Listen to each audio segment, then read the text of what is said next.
Hey, hi guys, how are you? Today's a new day, and I thought of creating this video for you guys to explain the difference between personal statement and statement of purpose.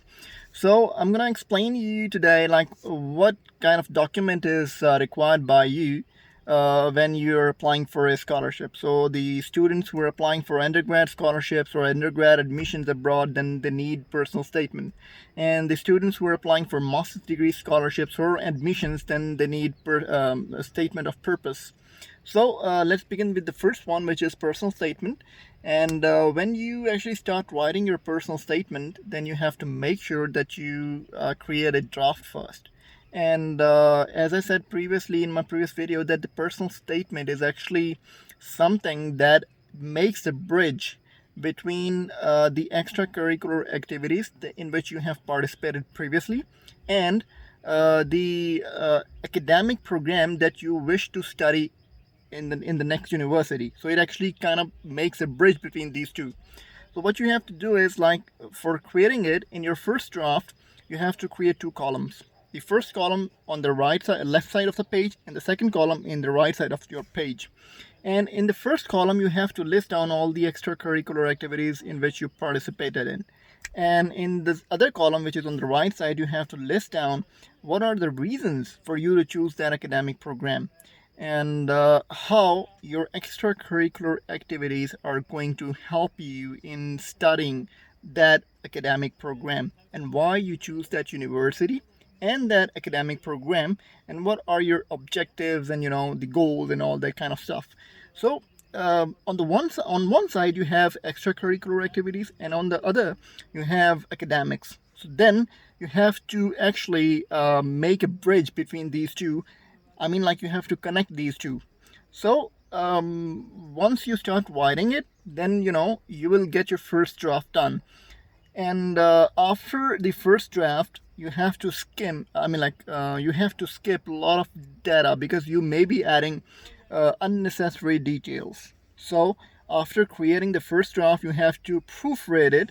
And if you think that some information is unnecessary, then try to remove that information, and then make sure that your personal statement is one page, or you can say like one pager personal statement it should be, because it is just a statement that connects your extracurricular activities with the academics in which you are interested in the next university. So for the students who are interested in master degree programs or master degree scholarships, they may need a statement of purpose. And in that statement of purpose, you have to elaborate a little bit further. You have to explain what are your objectives of the study or research that you wish to conduct in that particular university, and what was your previous score, and how your previous academics will help you in your next degree program and next research project. So you have to actually kind of connect it in more detail. You have to provide, like, the details on what is it that makes you interested in that program, and what will be the challenges when you will start researching on the project that you're actually proposing in your study plan or research proposal, and what kind of requirements are there to let this happen. For example, the funding requirement, or maybe to buy the equipment or buy the chemicals and stuff, or you have to list down all other kind of stuff that you may need to conduct that research. So the more you will elaborate it, then the more it will make an impact on the scholarship department of that university.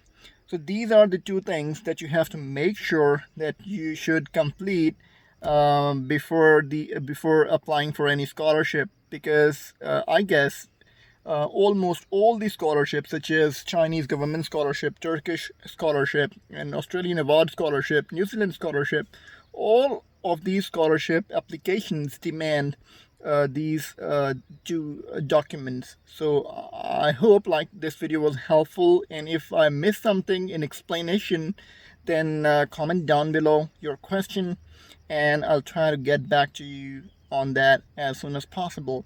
because I believe that, I mean, like, if we do conversation like this, then it will help a lot of students, and it will also help me to learn a lot of things. Maybe I have missed something, so you can, just write it down in the comments and I'll check that too. So have a good day. I hope this video was productive for you. See you in the next video. Bye bye.